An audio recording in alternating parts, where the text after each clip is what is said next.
Llegó el momento de abrir una ventana al pasado y escuchar esos pasajes de la historia que marcaron el rumbo de nuestra sociedad.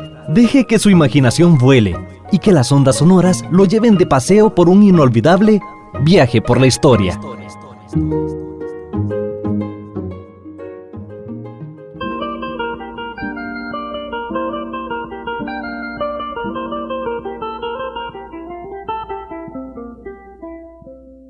La población de Costa Rica hoy es una población que resulta de una mezcla de componentes poblacionales. Primero, la masa de población propia del continente antes de la llegada de los españoles, que eran los indígenas. Segundo, los españoles que llegaron desde la conquista y desde la colonia a establecerse en el continente, con lo cual fueron estableciendo relaciones con los indígenas y fueron generando mezclas raciales que produjo en una primera etapa lo que llamamos mestizos, que es la mezcla entre esos españoles y los indígenas. Durante el proceso de la vida de la conquista, que fue un proceso violento de acciones violentas por parte de los españoles con ánimo de someter a los pueblos indígenas y de controlar los territorios y sus riquezas, eliminaron población indígena masivamente. Y los indígenas, en resistencia a esa conquista, también perdieron la vida enfrentándolos en desigualdad de condiciones porque no tenían las armas idénticas a las que los españoles traían. Los españoles traían armas como la pólvora, ya traían rifles, traían cañones, traían caballos que no eran conocidos en América, de manera que ver una persona y un caballo para los indígenas debe haber sido algo así asombroso, que asustaba. Era como ver una sola pieza, un hombre y un caballo. Traían escudos de metal, con lo cual las armas de los indígenas, que eran de palos y piedras, al chocar con ellas, pues es decir, no les producían ningún daño, mientras que los arcabuces y la pólvora que usaban los españoles producían muerte inmediata o heridos que se desangraban y morían también. Y en ese sentido había una desigualdad en medios de guerra. Por eso es que la conquista se impone también con terror, con miedo. Y eso produce una aniquilación de la población brutal. Se calcula que la población de América era entre 90 y 110 millones de habitantes, esto incluso calculado por un español, Sánchez Albornoz. Luego en Centroamérica se calcula que era entre 5 y 7 millones de habitantes, y en Costa Rica, en la región, se calcula no menos de medio millón, y hay gente que calcula hasta 1 millón de habitantes en el territorio nacional, que quedó disminuida en los 300 años de dominación española, en el caso nuestro, a casi 30,000 personas al momento de la independencia. El resto de la gente falleció en la conquista, falleció en la lucha de resistencia, falleció porque fueron trasladados a trabajos al Cono Sur. Mucha gente era sacada de Costa Rica y se eran llevados a la zona sur a trabajar en minas y en otras actividades económicas. Murieron por enfermedades que trajeron los españoles, que nosotros no teníamos anticuerpos. También se despobló el país porque probablemente hubo una inhibición de las mujeres a la procreación, es decir, se negaban a procrear, ya interrumpiendo sus embarazos por alguna fórmula o porque lo evitaban con hierbas o con lo que fuera, y en ese sentido hubo un decaimiento de la población. Al decaer la población y al desarrollarse las actividades económicas, hubo necesidad de traer población porque el trabajo agrícola requiere mucha mano de obra. Para esa época ya se habían desarrollado procesos conquistadores y colonizadores en África por parte de Portugal, España, Inglaterra, Francia proyectaban también parte de su proyección hacia el África, Portugal más que cualquier otro. Portugal había ejercido un papel dominador importante en África, y se dice que hacia 1841 Portugal había empezado a introducir negros en la región de España como esclavos, y a partir de los primeros viajes que empiezan a hacerse al continente, esa esclavitud negra ya era no solo parte de los portugueses, sino que también era parte del negocio de España, Francia e Inglaterra, que después se convirtieron en grandes empresas esclavistas, de manera que durante el periodo colonial, a medida que empezó a disminuir la población local, indígena, resultado de todos estos enfrentamientos, los españoles se vieron obligados y los portugueses a introducir y los franceses en el Caribe mano de obra negra en la región. Y así empezaron a traerlos. En Costa Rica, para el caso nuestro, empezaron a llegar alrededor de 1650 para trabajar específicamente en las plantaciones de cacao que había en la región de Matina. Durante el periodo colonial, las actividades españolas económicas giraron alrededor de la agricultura. Obviamente el trabajo agrícola era el más importante y requería mano de obra intensiva. Los indígenas estaban acostumbrados a trabajo agrícola. Los españoles en Costa Rica no desarrollan industrias durante el periodo colonial y se ven forzados a impulsar actividades agrícolas atendiendo también las posibilidades de nuestro territorio. Así impulsaron cultivos como el tabaco, cultivos que era de tradición indígena, cultivos como el cacao, también de tradición indígena en la región Caribe o Atlántica. Después desarrollaron como cultivos el trigo, que lo trajeron para producir especialmente pan, probablemente porque los españoles no se acostumbraban aquí en Costa Rica mucho a la tortilla y a los alimentos originados del maíz, y en uso de sus tradiciones españolas impulsan entonces el cultivo del trigo en el Valle Central. Igualmente impulsan el cultivo de la caña de azúcar en el Valle Central en la época colonial para producir aguardiente. Parte de ese aguardiente después se va a regular por los estancos y los estanquillos, que tienen reacción en la época de la independencia contra esas instituciones por parte de algunos elementos criollos. Entonces allí empiezan a desarrollarse esas actividades económicas. Para trabajar en la región atlántica del cacao trajeron negros. Y hay una primera migración negra traída obviamente de África para trabajar en esa zona. Desde 1650 hasta 1780, Costa Rica mantuvo el monopolio de la producción cacaotera de la región. España había establecido criterios monopólicos sobre América en toda su línea. Monopolio del poder político, solo un poder político en todo el continente, el poder del monarca, representado por los virreyes en los virreinatos que se habían ido creando en todo el continente, que fueron 4, por los gobernadores, los intendentes, los alcaldes mayores y menores, por todas las autoridades, capitanes generales, tenientes y otros que ejercieron cargos de gobernación o de mando político, que fueron desarrollando por todo el continente y por las regiones que fueron creando a cargo de cada uno de ellos. Esas autoridades, obviamente, se acompañaban de militares, de sacerdotes y de otros para ejercer sus funciones y poder administrar mejor también la parte económica de las regiones. En el caso costarricense, entonces se desarrollaron estos cultivos y la explotación de cacao requirió una mano de obra para la cual trajeron negros. Fue la primera migración negra que llegó al país. Si ya teníamos blancos cruzados con indios que producían mestizos, la llegada de los negros empezó a producir otro tipo de mezclas de negros con indígenas que se llaman zambos y negros con blancos, criollos o peninsulares, que se llaman mulatos. Y ya empezó a distinguirse la sociedad colonial en una gama de colores y de mezclas.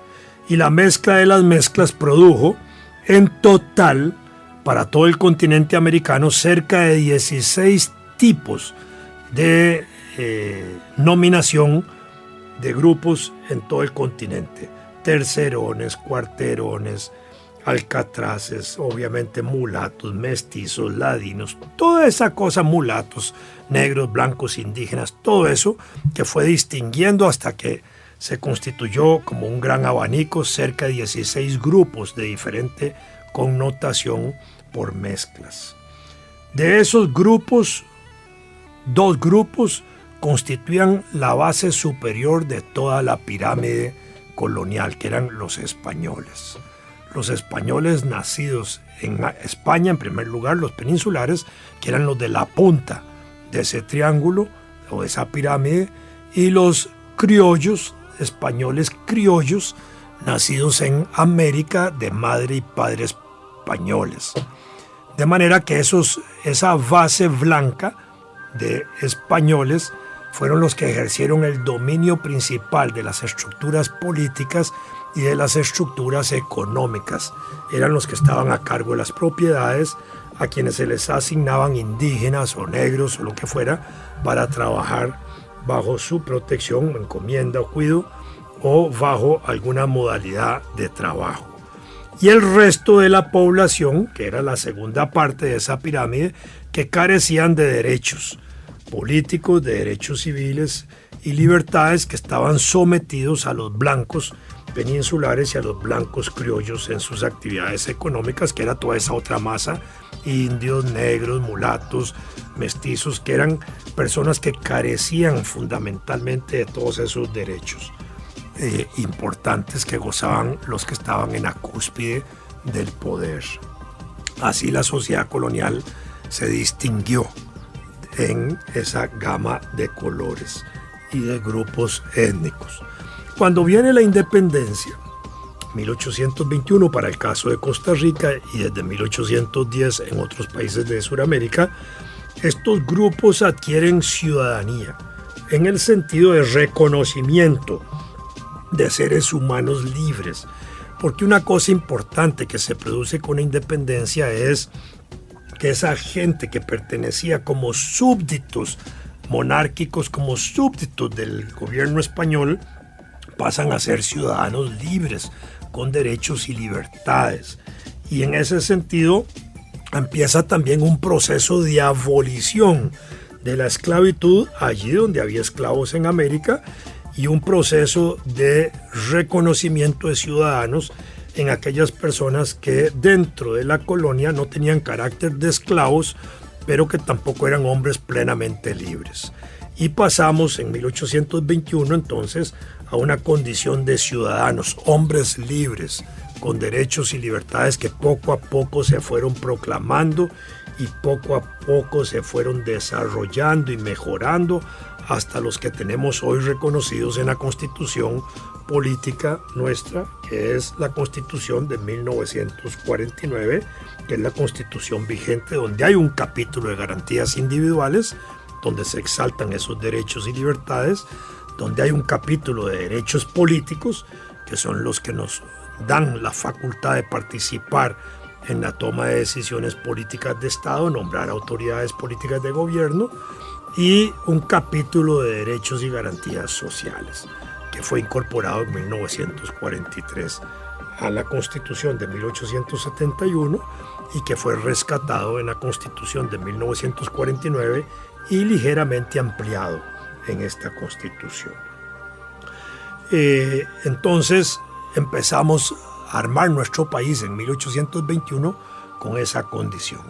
Negros habían llegado también a la zona norte de nuestro país por la presencia negra en el Caribe hondureño y nicaragüense, resultado en parte de náufragos o de naufragios de población negra que se traía como esclava para trabajar a esas regiones y que al ser náufragos quedaron libres habitando esas zonas y que después fueron utilizados en la lucha entre la España como monarquía y las otras monarquías europeas, donde estos negros de la región atlántica, llamados zambos mosquitos, porque habitaron esa región que se llamó Mosquitia, eran usados para enfrentar los intereses comerciales y productivos o productores de los españoles, y eran usados para saquear la región, para robar productos, para robar mujeres y hombres también de la zona, obviamente para comercializarlos con los ingleses.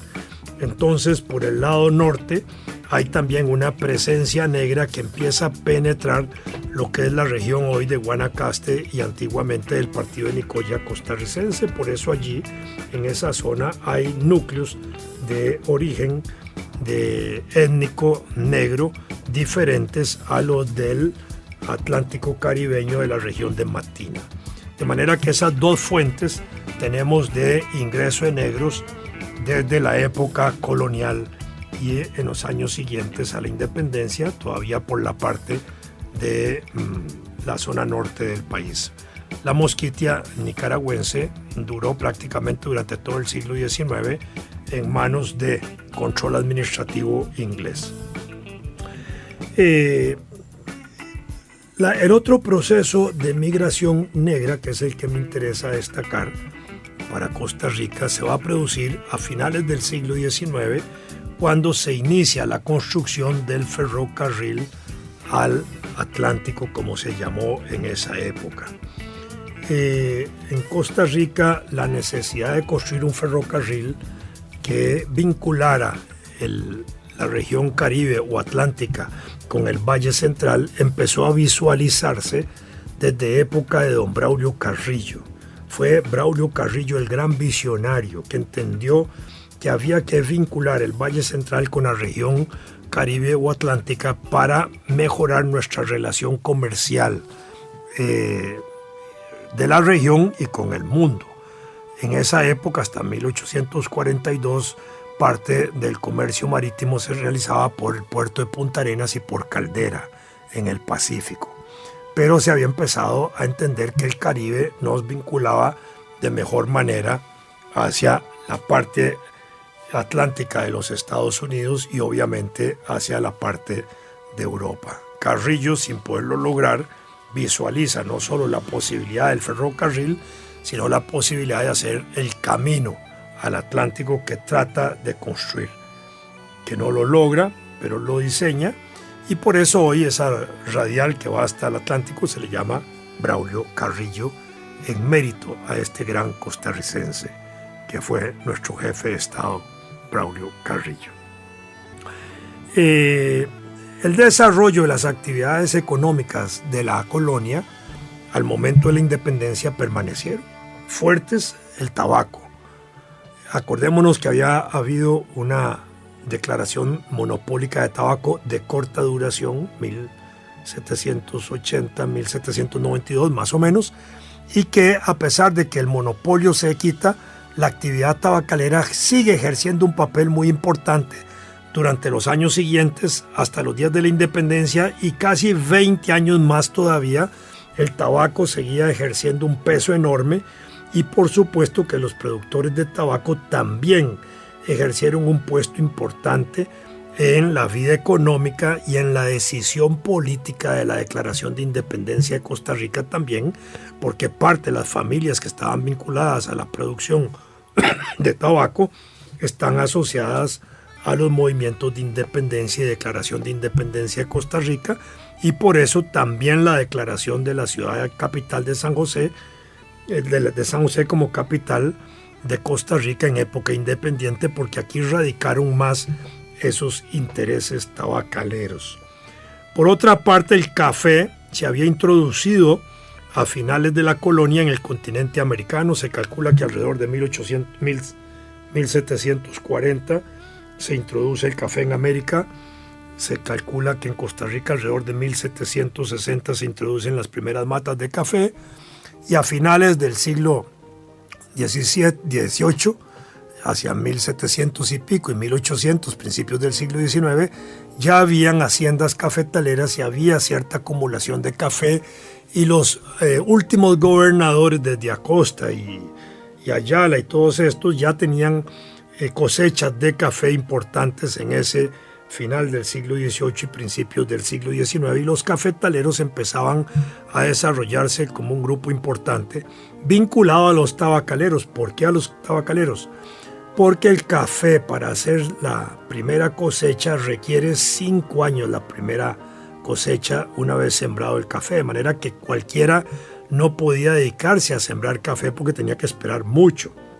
para dedicarse a la siembra del café, había que tener cierta capacidad económica y cierta capacidad de aguante productivo para empezar las primeras cosechas, de manera que son tabacaleros y cacaoteros probablemente también quienes invierten en el desarrollo de las actividades cafetaleras. Y con la independencia, esta adquiere un brío mayor porque era el producto que había empezado a destacar, primero con muy buen suceso por las tierras del Valle Central, estimulado por los últimos gobernadores coloniales, y en el periodo independiente con más fuerza.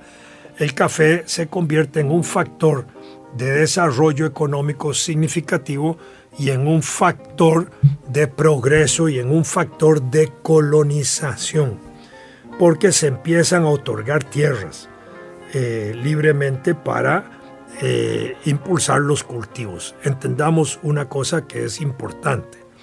Las tierras antes de la independencia todas pertenecían a la monarquía española, excepto aquellas que el propio monarca había entregado a título privado a algunas personas dentro de la vida colonial. Entonces se habían empezado a dar títulos de tierra a particulares, obviamente. Y esos títulos de tierra con la independencia permanecen respetados, es decir, se respetan los títulos de propiedad que el rey había otorgado antes de la independencia. Pero las tierras que el rey no había entregado a particulares pasaron a ser tierras del Estado, tierras estatales.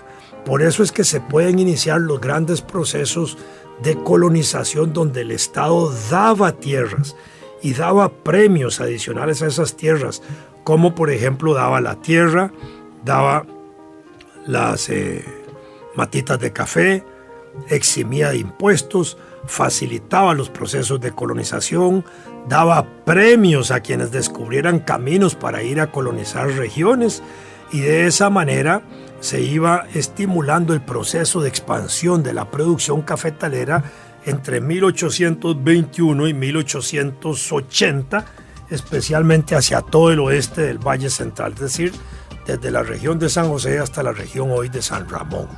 Así se fue transformando el paisaje del Valle Central en grandes actividades de producción cafetalera, junto con actividades de producción de caña, que ya tenían una tradición desde la época colonial en la zona norte del Valle Central, especialmente después de 1840. Entonces, a las actividades tradicionales de trigo, de tabaco y otras que venían de la colonia y cacao, se mantienen cacao y tabaco en la época republicana, y a ello se agrega el café, que también se había iniciado en la época colonial, más la caña, como actividades importantes de transformación del Valle Central. Y estas actividades en 1843 ya tienen un nivel de producción alto, susceptible de ser cambiado o comercializado en el mercado internacional. Y la sociedad económica itineraria que se forma en aquellos años contribuye desde muchas perspectivas a estimular construcción de caminos, créditos, a favorecer a los productores, etc.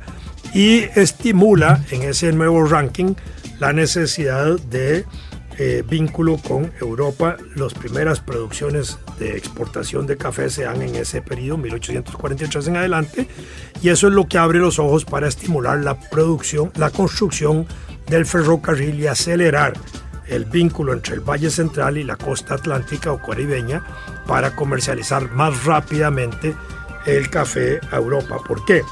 Porque antes había que sacarlo por Punta Arenas o Caldera, había que dar la vuelta por todo Sudamérica, viajar por toda la parte atlántica, primero pacífica de Sudamérica, ir por el Atlántico, subir hasta Europa. Eso duraba mucho tiempo. Por otro lado, café de Costa Rica, cuando llegaba a Chile, era reembarcado allá por chilenos con el nombre de Café de Valparaíso, lo cual hacía una pérdida de ganancias a los cafetaleros nacionales. Cuando ellos descubren eso, es cuando se preocupan por comercializar directamente. Y así se inicia entonces la visión de construir el ferrocarril al Atlántico, lo que se contrata en 1869, y en 1870 empieza a construirse, que se termina en 1884. La población de Costa Rica era escasa en aquella época, 100,000 habitantes alrededor de 1856, y no había capacidad poblacional para dedicar mano de obra costarricense a la construcción del ferrocarril, que exigía mucha mano de obra en trabajos muy pesados. Toda la mano de obra costarricense estaba empleada en las actividades agrícolas. Podemos decir que técnicamente había empleo pleno, es decir, estábamos a full, la gente toda trabajaba. Entonces contrataron mano de obra del exterior. ¿De dónde salió la mano de obra exterior para construir el ferrocarril? Una parte vino de Panamá, porque en esa época se acababa de paralizar la construcción del canal de Panamá por una empresa francesa dirigida por Lefebvre, que había construido también el canal de Suez. Y la paralización de la construcción del canal de Panamá había dejado cesante una masa de trabajadores muy importante, acostumbrada a trabajos pesados muy grandes, que era de origen negro. Entonces, esa mano de obra fue contratada originalmente para trabajar en el ferrocarril. Obviamente en una labor también muy dura y pesada de carácter industrial, y los salarios industriales se pagan más altos que los salarios agrícolas.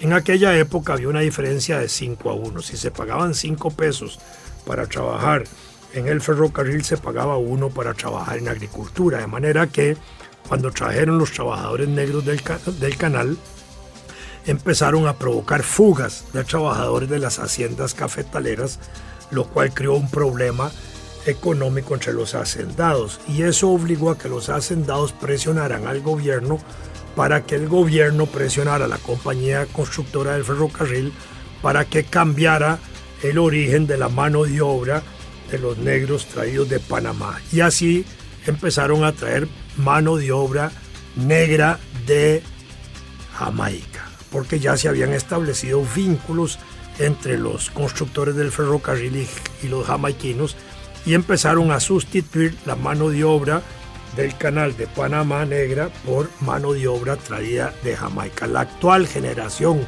negra de Costa Rica proviene fundamentalmente de esta generación negra que provino de Jamaica para trabajar en el ferrocarril, en la construcción del ferrocarril al Atlántico Caribe, como se le llamó Atlántico en aquellos años. Esa es la otra fuente de la migración negra de Costa Rica. Así tenemos, en síntesis, negros traídos directamente de África para la producción cacaotera en la época colonial, los negros que vinieron de igual manera por la zona norte, resultado de los ambos mosquitos que penetraron por el norte, y las mezclas que produjeron con la población local del norte, en Guanacaste y Nicoya, y luego población negra traída de Panamá, que fue sacada del país, tal vez se quedaron algunos pocos, y el grueso de la población que la constituyó población negra originaria de Jamaica, que es prácticamente la que constituye hoy parte de la población costarricense y que impregna más o menos en un 12% el ADN de todos los costarricenses.